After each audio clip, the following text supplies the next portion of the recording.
Not bad.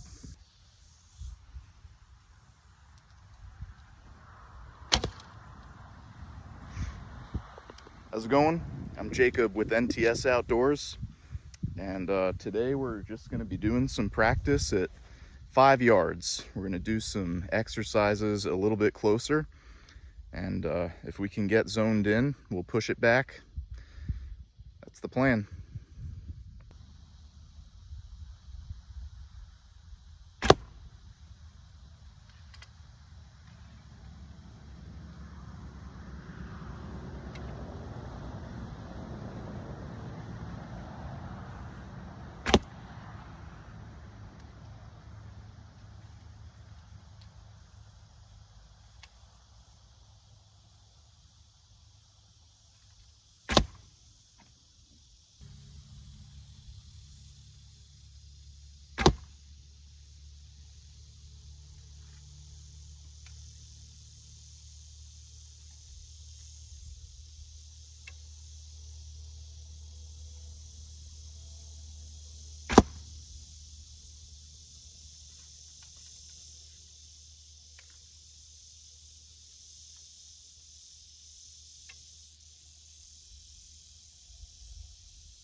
So basically, for the sake of keeping things consistent and so you guys know that I'm not cheating, I'll let you know that every time I'm aiming today, and probably I'll just tell you what part of the target I'm aiming at before I really get started from now on, just like I said, for the sake of consistency. I'm aiming right here at this one right here, the little one, not any of these bottom ones. So, you know, I don't know. Let's keep going and see if I can tighten the group a little bit.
All right, so This is the second time I'm doing this, but I'm glad to see that it's repeatable.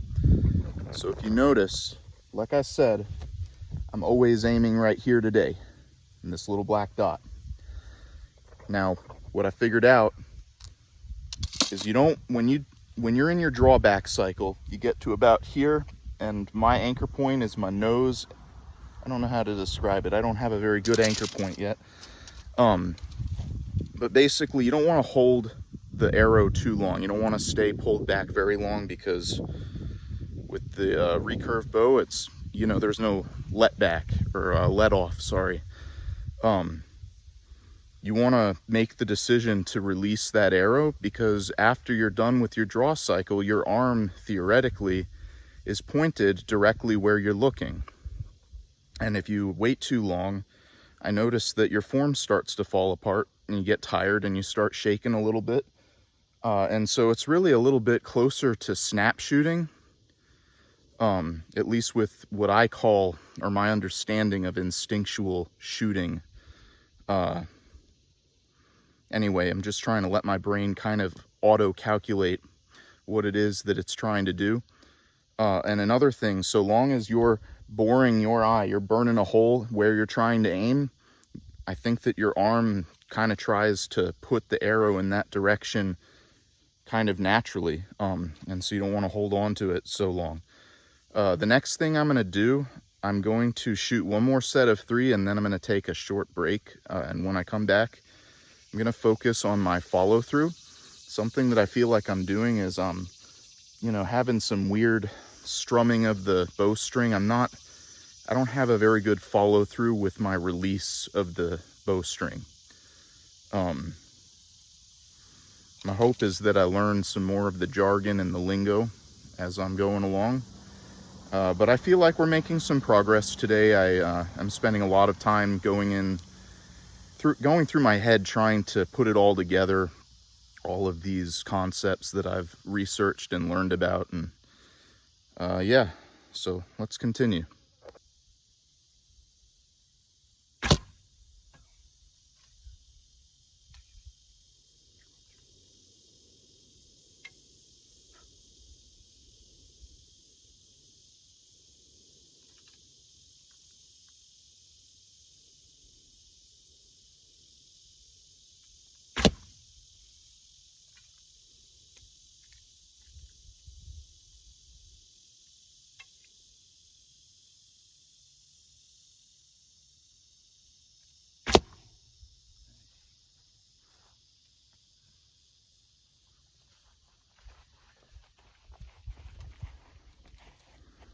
Not great, but not bad. Starting to notice a little bit more consistency. I don't know what's causing the arrow to fly a little bit higher. Could be the back tension. Maybe I'm pulling the string back a little bit further than I intend to.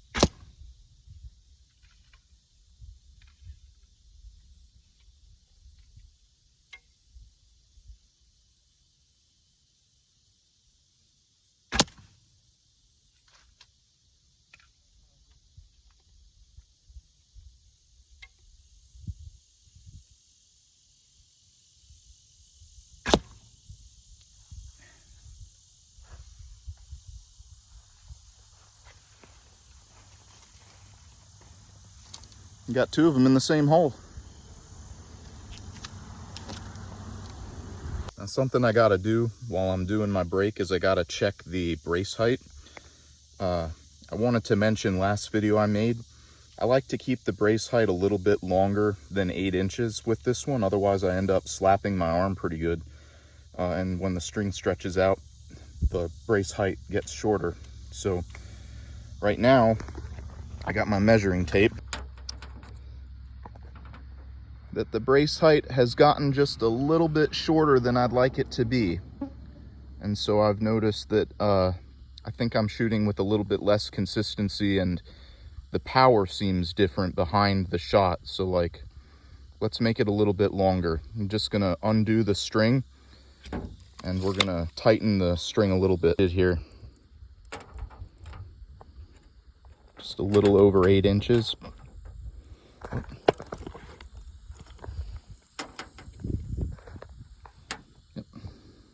just slightly over 8 inches, and that'll stretch itself back out and probably be good for a minute.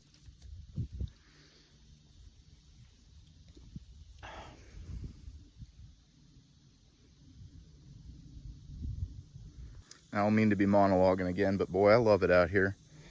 It is so beautiful in Arkansas.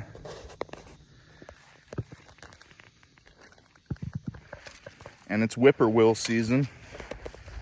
I don't know if you can hear it, but I can hear the whippoorwill out in the background in the special use area. Back to shooting. We're going to focus a little bit more on making sure that my form is good. It means release, not torquing the bow, not strumming the string, keeping my arm elevated, not dropping it.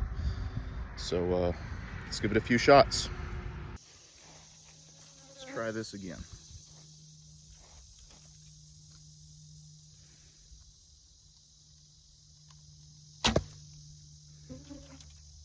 Felt a bit better.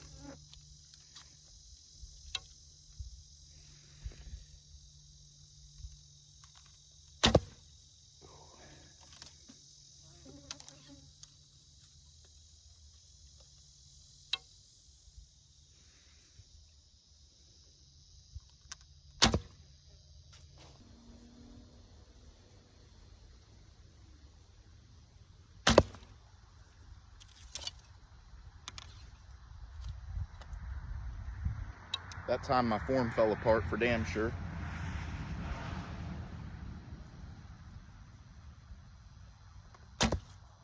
Again.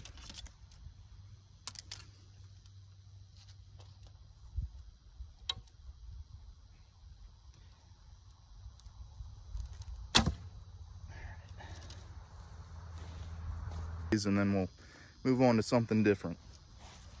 And now for something completely different. As like Monty Python. You guys know what that is, right? I think I dropped the bow a little bit on that one. Not a terrible shot. It was right in the middle, but a little bit high.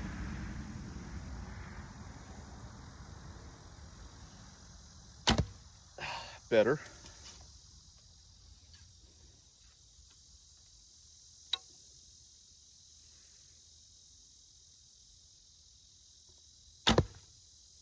Yeah. We'll take the camera down and show you what we're working with this time. So as always, I'm aiming right here.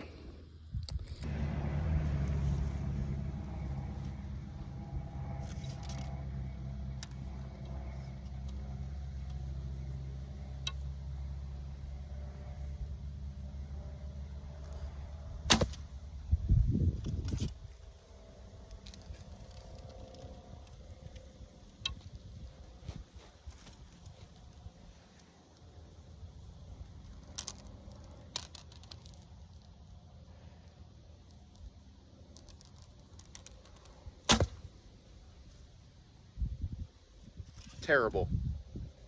Honestly terrible.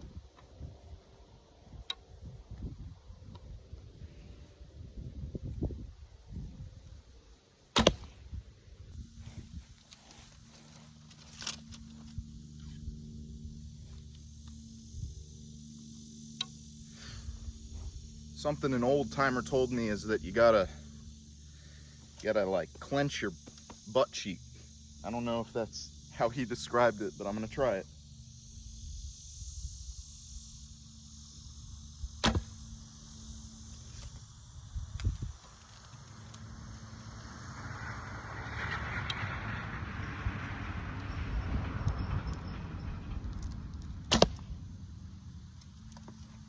It ain't helping much.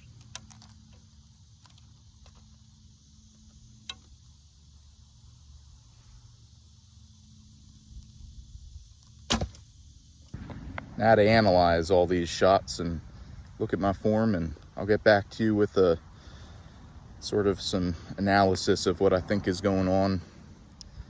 But yeah, definitely noticing that the longer you shoot, the less good you shoot. So my form has gotten pretty poor. Never leave your trash on the ground. One thing I'm doing is when I release the string, my bow holding arm drops down a little bit, and I need to work on my follow through. Another thing that I don't know if I showed it a whole lot on video, but when you release the string, you kind of have to have some form of, you have to have form when you're doing that too, and I don't think that I have very good form or consistency with how I do that. Another thing that's going on is I read that you're supposed to have a straight line from the tip of your elbow when you pull the arrow and the string back to the tip of the arrow. And if you look at the video, something that you'll see is that my arm is sometimes up a little bit too high and at an angle, and then sometimes it's down a little bit too low. But in the beginning, there were a few times where I noticed that it was just perfect, and I remember that on those shots, I was getting a lot closer to where I was aiming, and I had better consistency. But also, at the end of the day, I think I'm taking way too many shots. I'm not doing enough, basing my actual, I'm not basing how well I'm doing necessarily off of my first couple of sets of shots. A lot of what I'm doing is getting disappointed when I am at the end of the day and I'm not doing as well anymore. But when I first started this morning, I think that I was doing a lot better, and then as I shot even more, I just got tired and my form fell apart, and then I can't really tell what I'm doing right and exactly what I'm doing wrong. So that's something to think about when I'm shooting. It's also, out in Arkansas, we're still in the 90s and the heat index is about 100 today. So, take it with a grain of salt, essentially, is what I have to do. A lot of what I'm doing right now is I'm just making YouTube videos for practice, and so that I can experiment with editing, and so practicing the recurve bow is just for convenience, but also because I need to get good enough at it if I want to shoot it for hunting season. But yeah, bear with me. I feel like I'm making some headway and some progress. Not a significant amount that I can notice, but it is noticeable to a degree. I don't know if that makes any sense. It's like one step forward. Well, this was Jacob with NTSOutdoors and Gear Reviews. Thank you for watching.